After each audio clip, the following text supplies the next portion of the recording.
So it's now a pleasure and a privilege to be able to introduce our plenary speaker, Dr. Jeff Turnbull. Dr. Turnbull is Chief Clinical Quality at Health Quality Ontario, and in this role he works to effect change and improve the quality and safety of care that is delivered across our province in Ontario. He also serves as Chief of Staff at the Ottawa Hospital and as the National Medical Advisor for Correctional Health Service Canada. Previously, he was the Vice Dean of Medical Education at the University of Ottawa, President of the Medical Council of Canada, President of the College of Physicians and Surgeons of Ontario, and the President of the Canadian Medical Association.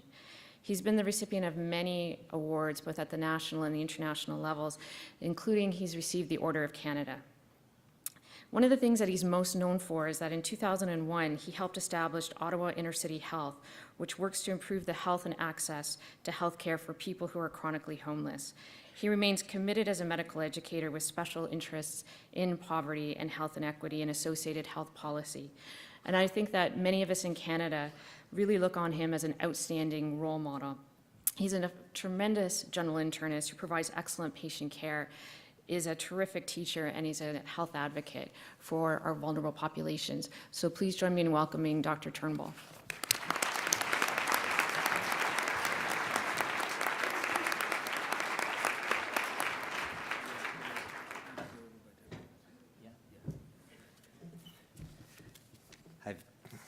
Just been given the okay to go for 10 more minutes over, so I hope if you have to go up and go to the washroom, that'll be okay, I'll understand.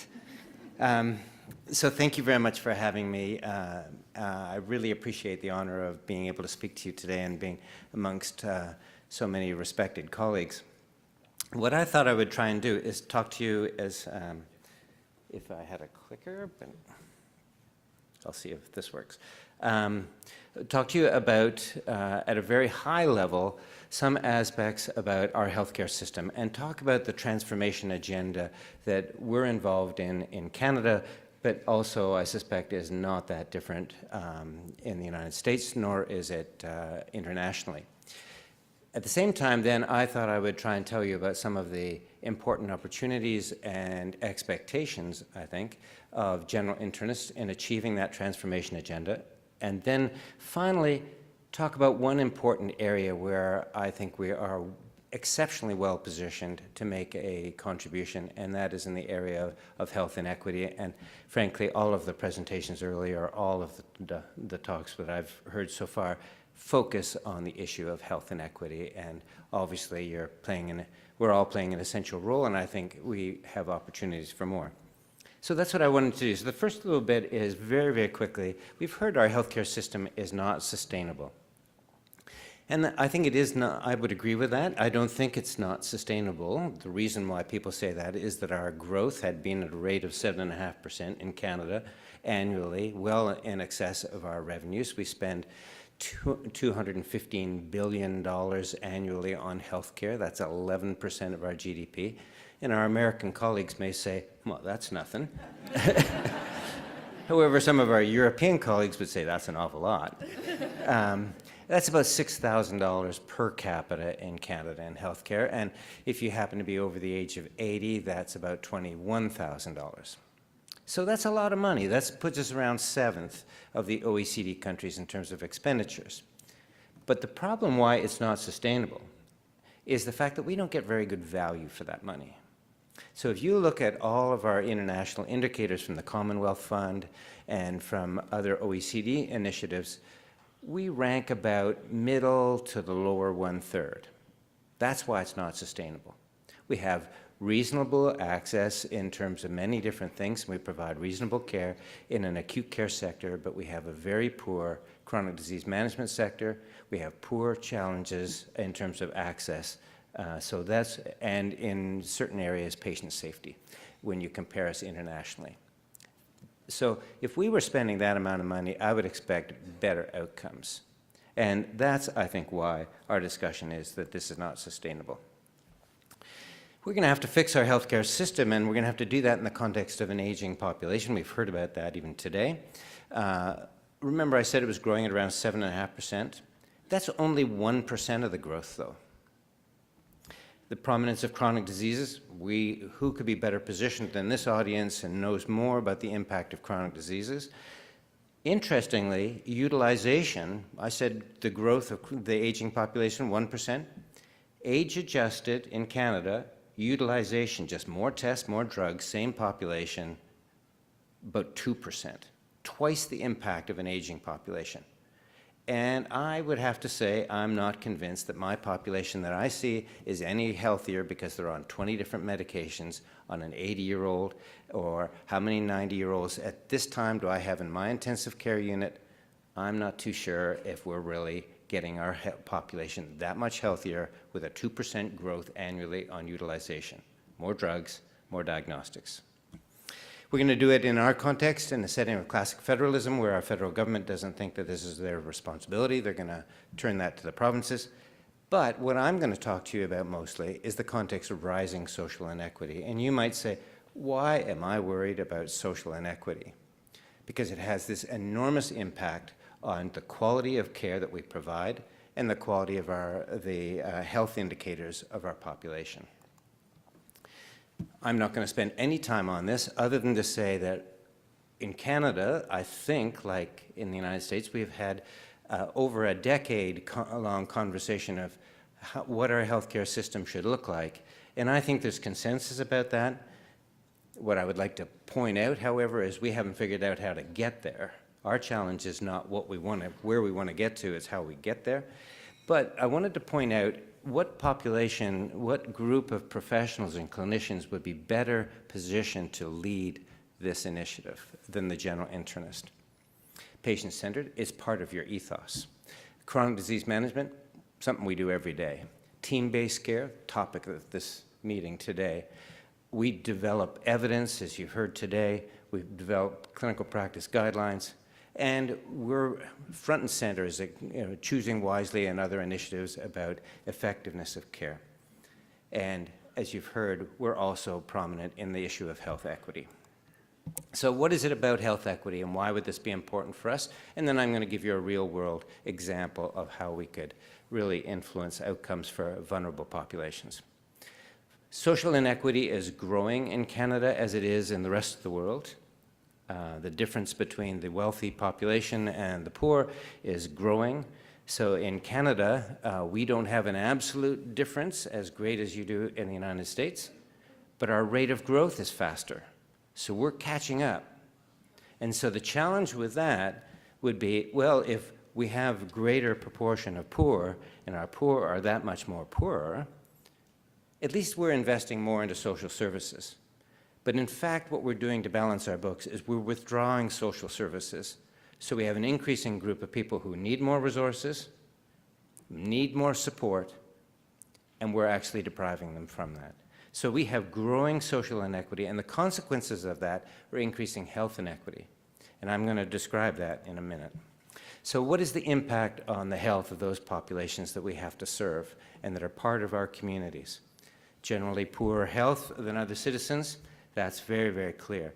But I'll give you some real-world examples from an Ontario perspective. I don't think they'll be that different from where your own environments would be. So in Ontario, this in 2014 data, our median life expectancy is 81.5 years. If you go from the richest part of Hamilton, a city not very far from here, the drive is about 15 minutes, to the poorest part, life expectancy drops 21 years. The incidence of lung cancer amongst our Inuit population is the highest on the planet. In my population, where I work, the incidence of tuberculosis is comparable to that of where I work in Bangladesh, in rural Bangladesh. HIV rates in my injection drug users in the homeless population, 20%, 21%. Where I work in Kenya, same prevalence. Life expectancy for those people, comparable. Hep C rates, 80% amongst my injection drug users. The likelihood of living to the age of 75 in one of my shelters, 25%. So we have massive health inequity hidden in small pockets that are lost because we average life expectancy, early childhood mortality rates, and we think we're doing well. But if you really want to improve life expectancy, Trying to invest more money into the rich is not going to actually improve that 81.5 life expectancy very much. If you want to really improve it, invest in the lower left-hand side of that Gaussian curve into the poor, where in fact their life expectancy is very comparable to the developing world.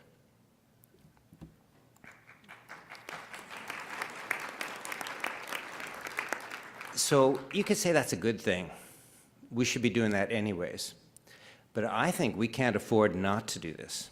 The impact in our healthcare system, we've seen the emergency department use from Switzerland. In our healthcare system, the impact is massive. It's thought that we spend about $44 billion in Canada. I said it was $215 billion in total. That's a consequence of social inequity. It's $1.37 trillion estimated south of the border. In Europe, in the EU, it's 25% of all healthcare expenditures. And it's growing. We know that the poor have poorer health outcomes, they require more health services, and you just can't afford to ignore this problem as it grows. So you could be a hard-hearted economist and still want to fix this problem. So these are some of the reasons: greater exposure, greater burden of disease, and many different things. And I'll move quickly. These are some of the populations that we find are most vulnerable with the most differential impact. And I want to really speak about the lowest one there. Those are the group last on the list, the people who are exceptionally poor and living in a homeless environment. What we do normally is we take our most vulnerable, we isolate them in certain circumstances. In my setting, it is the lower part of Ottawa. We call it Lower Town. There's about 1,000 homeless last night, 1,028 to be honest, who are homeless, and those are my patients. They are scattered throughout Lower Town and generally hidden from the rest of our community. There we expose them to greater risk of trauma, infections, addictions.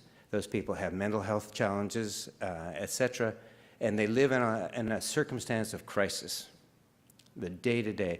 And as a result, they don't access traditional services. So we have a group of people who are particularly vulnerable. We isolate them, we deprive them of entitlements and services, and then we're surprised that they have bad outcomes. I'm not too surprised.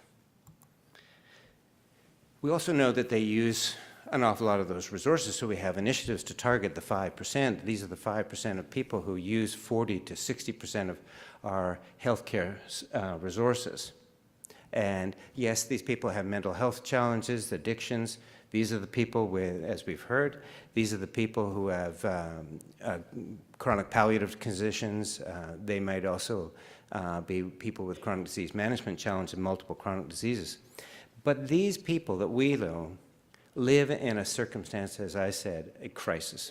Every day is a day for them where they have to deal with the challenge of their addiction and their mental health. They're not thinking about, for my patients, they're not challenged with where they're going to eat. They're going to think about how they're going to beg to get the money to deal with their addiction, and then it's going to start all over again. And you know what? That's what it's going to be like tomorrow, and the next day, and the next day. There will be no difference in that routine. So that is our challenge to provide meaningful services to that community.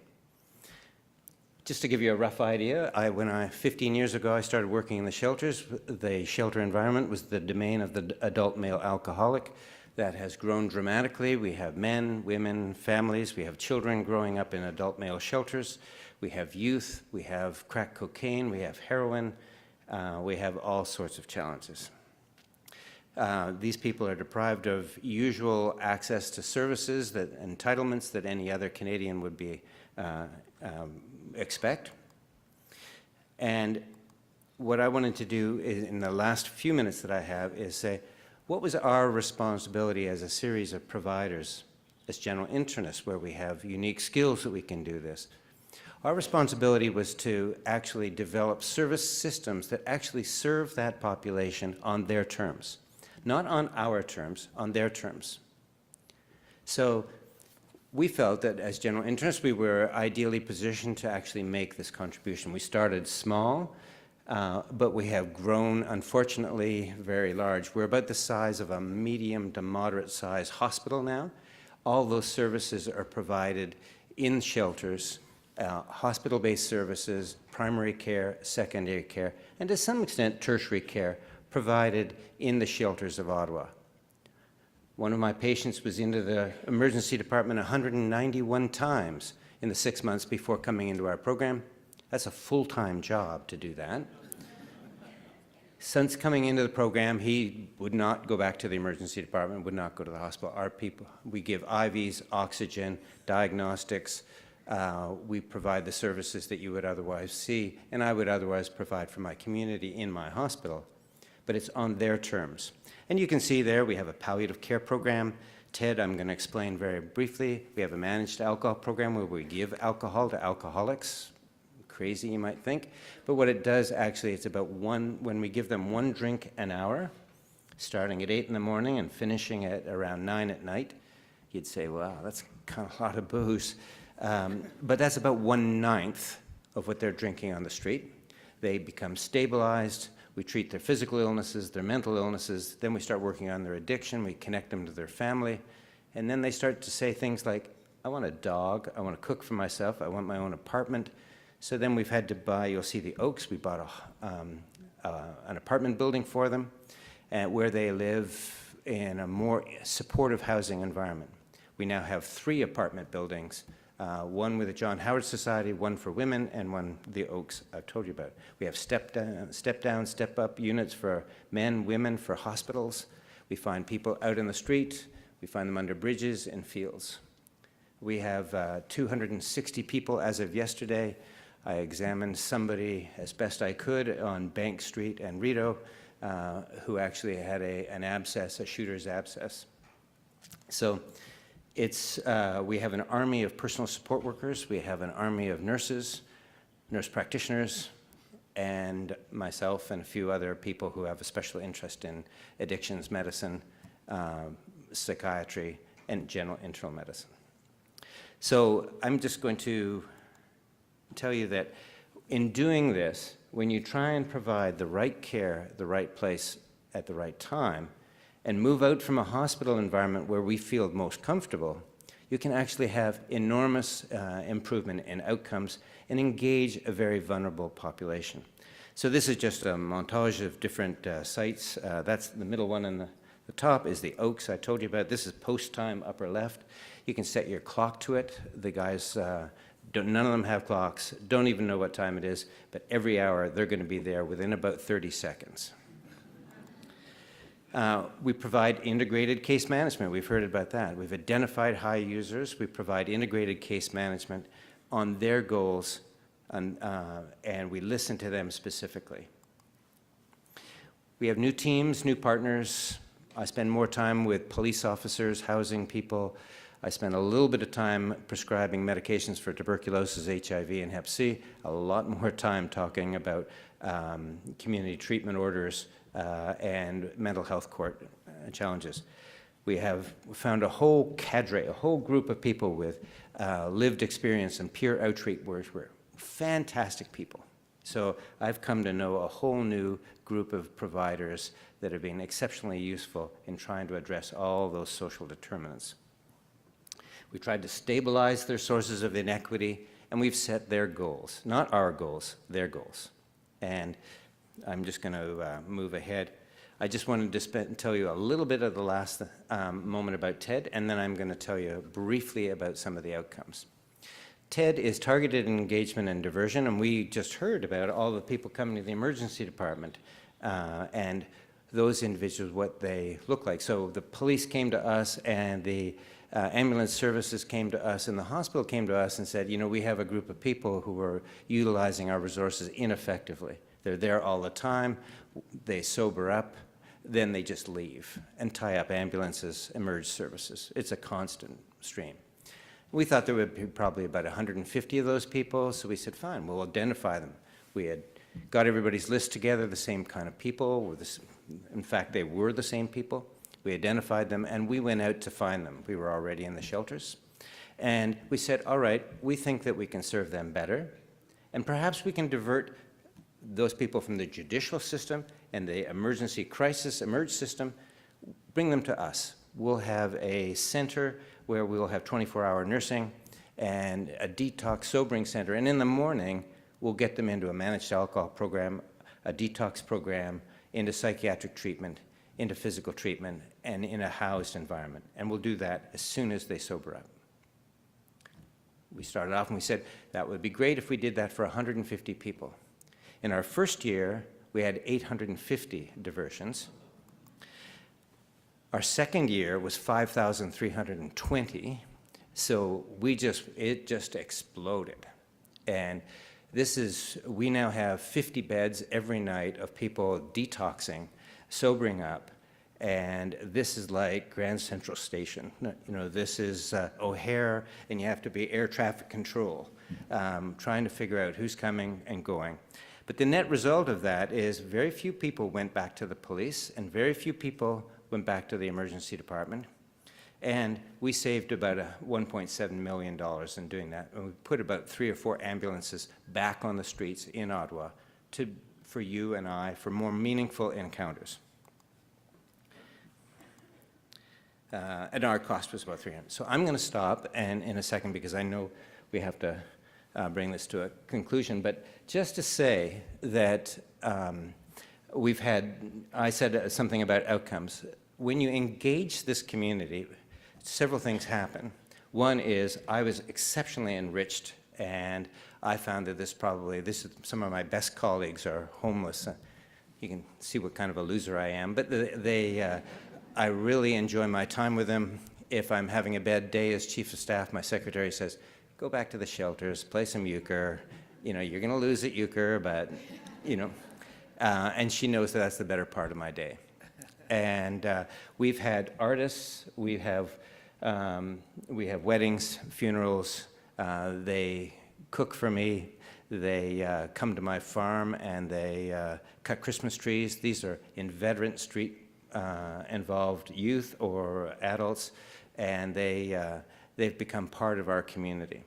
And so if you put them and listen to them on their terms, in fact, you have exceptional outcomes, which you would never believe. Self-care exceeded that of the general house population. Compliance with medication exceeds that of the general population. Immunization rates exceeds that of population. Compliance with Canadian standards for care exceeds that of the house population. 5 years ago, net of our expenses, when you take all of our expenses out, we saved $3.5 million, and that's not even TED. So better care, better outcomes. So that lastly, I'm just going to leave you with, I think that as general internists, we're exceptionally well positioned to make this contribution. We have the skills, the compassion, and the energy. I think that we can transform our healthcare system. I think that we can lead in dealing with the issue of inequity. I think we have an obligation to provide information for healthy social policy decisions. I think we can create these effective healthcare delivery systems. I think we have an obligation to be involved in anti-poverty measures because that is the origin of most of our problems. I think we can be involved in direct health services on an ongoing basis. And I think we can affect social change through healthy public policy. And I believe it's our responsibility to advocate for the values that are so important for our community and for those people who are voiceless around us. So I'll stop at that, and thank you very much for the time today. And sorry we're a bit over.